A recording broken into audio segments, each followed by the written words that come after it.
Bismillahirrahmanirrahim. Assalamualaikum warahmatullahi wabarakatuh. Perkenalkan, nama saya Maharani Putri dari kelas PGMI 1C. Pada video kali ini, saya akan ngebahas tentang materi kalimat efektif yang baik dan benar. Adapun beberapa strukturnya yaitu: yang pertama, pengertian dari kalimat efektif. Yang kedua, syarat kalimat efektif. Yang ketiga, ciri-ciri kalimat efektif. Dan yang terakhir, contoh kalimat efektif. Nah, kita masuk kepada pengertian dari kalimat efektif. Kalimat efektif dapat diartikan sebagai susunan kata yang mengikuti kaidah kebahasaan secara baik dan benar. Kaidah bahasa yang menjadi patokan kalimat efektif adalah kaidah bahasa Indonesia menurut ejaan yang disempurnakan. Adapun beberapa syarat dalam kalimat efektif, yaitu yang pertama, sesuai dengan kaidah ejaan yang dibenarkan. Sebuah kalimat efektif haruslah menggunakan ejaan maupun tanda baca yang tepat. Yang kedua, sistematis. Sebuah kalimat paling sederhana adalah yang memiliki susunan subjek dan predikat. Kemudian, ditambahkan dengan objek pelengkap hingga keterangan. Dan yang ketiga, tidak boros dan bertele-tele. Pastikan susunan kalimat yang kalian rumuskan ringkas dan tidak terlalu boros kata agar orang mudah memahaminya. Dan yang terakhir, tidak ambigu. Syarat kalimat efektif yang terakhir yaitu kalimat menjadi sangat penting untuk menghindari pembaca dari multitafsir. Dengan susunan kata yang ringkas, sistematis dan sesuai kaidah kebahasaan sehingga tidak ada kesan yang ambigu. Nah, kita masuk kepada ciri-ciri dan contoh kalimat efektif. Ciri yang pertama yaitu kesepadanan struktur. Hal yang pertama yang harus diperhatikan adalah kelengkapan struktur dan penggunaannya. Ada beberapa hal yang menyangkut ciri-ciri yang satu ini, yaitu pastikan kalimat yang dibuat mengandung unsur klausa minimal yang lengkap yakni subjek dan predikat. Yang kedua, jangan taruh kata depan atau preposisi di depan subjek karena akan mengaburkan pelaku di dalam kalimat tersebut. Contohnya, pada kalimat bagi semua peserta diharapkan hadir tepat waktu, kalimat tersebut dinyatakan tidak efektif. Sementara pada kalimat semua peserta diharapkan hadir tepat waktu, kalimat tersebut dinyatakan kalimat yang efektif.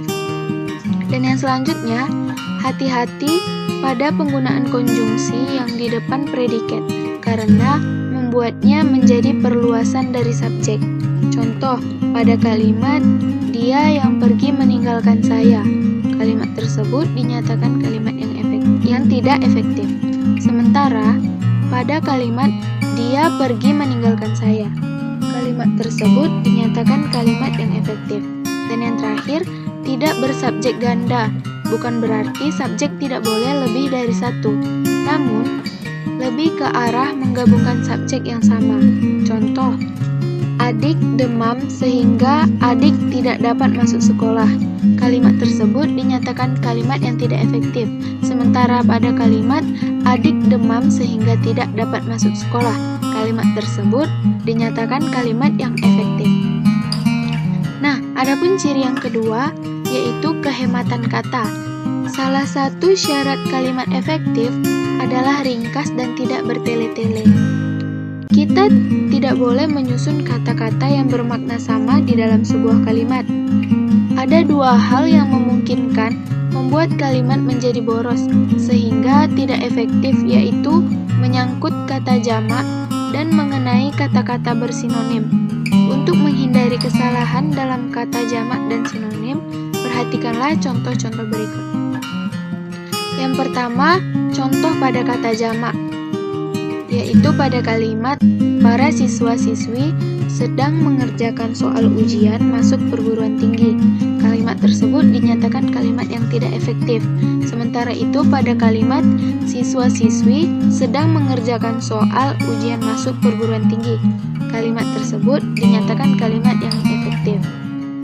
Kata menjadi tidak efektif karena ada kata para merujuk pada jumlah jamak, sedangkan siswa-siswi telah menyatakan lebih dari satu. Dan contoh pada kalimat sinonim. Ia masuk ke dalam ruang kelas. Kalimat tersebut tidak dikatakan kalimat yang efektif. Sementara pada kalimat ia masuk ke ruang kelas, kalimat tersebut dinyatakan kalimat yang efektif. Ketidakefektifan terjadi karena kata masuk dan frasa ke kata dalam sama-sama menunjukkan arti yang sama. Namun, kata masuk lebih tepat membentuk kalimat efektif karena sifatnya yang merupakan kata kerja dan dapat menjadi predikat. Sementara itu, jika menggunakan ke dalam dan menghilangkan kata masuk, sehingga menjadi ia ke dalam ruang kelas, dan kalimat tersebut akan kehilangan predikatnya dan tidak dapat dikatakan kalimat efektif menurut prinsip kesepadanan struktur. Adapun ciri yang ketiga yaitu kesejajaran bentuk. Pada ciri yang satu ini menyangkut soal imbuhan dalam kata-kata yang ada di kalimat sesuai kedudukannya pada kalimat itu. Pada intinya, kalimat efektif haruslah berimbuhan paralel dan konsisten. Jika pada sebuah fungsi digunakan imbuhan me, selanjutnya imbuhan yang sama digunakan pada fungsi yang sama.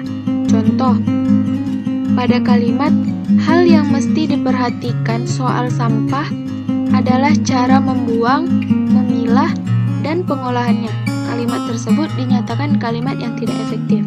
Sementara pada kalimat hal yang mesti diperhatikan soal sampah adalah cara membuang, memilah, dan mengolahnya. Kalimat tersebut dinyatakan kalimat yang efektif. Sementara itu, masuk kepada ciri yang keempat, yaitu ketegasan makna. Tidak selamanya subjek harus diletakkan di awal kalimat. Namun, memanglah peletakan subjek seharusnya selalu mendahului predikat. Akan tetapi, dalam beberapa kasus tertentu, kita bisa saja meletakkan keterangan di awal kalimat untuk memberi efek penegasan, agar pembaca dapat langsung mengerti gagasan utama dari kalimat tersebut. Penegasan kalimat seperti ini biasanya dijumpai pada jenis kalimat perintah, larangan, ataupun anjuran yang umumnya diikuti partikel lah ataupun. Contoh, pada kalimat sapulah lantai rumah agar bersih, kalimat tersebut dinyatakan tidak efektif. Sementara pada kalimat sapulah lantai rumahmu agar bersih, kalimat tersebut dinyatakan kalimat yang efektif. Dan ciri yang terakhir yaitu kelogisan kalimat. Ciri yang terakhir pada kalimat efektif ini yaitu kelogisan kalimat karena berperan penting untuk menghindari kesan ambigu pada kalimat. Oleh karena itu, buatlah kalimat dengan ide yang mudah dimengerti dan masuk akal agar pembaca dapat dengan mudah pula mengerti maksud dari kalimat tersebut. Contohnya, pada kalimat kepada Bapak Kepala Sekolah, waktu dan tempat kami persilahkan. Kalimat tersebut tidak efektif. Sementara pada kalimat Bapak Kepala Sekolah dipersilahkan menyampaikan pidatonya sekarang. Kalimat tersebut dinyatakan kalimat yang efektif. Mungkin hanya sekian materi yang dapat saya jelaskan mengenai kalimat efektif yang baik dan benar. Jika terdapat banyak kesalahan, saya mohon maaf. Assalamualaikum warahmatullahi wabarakatuh. Sekian, terima kasih.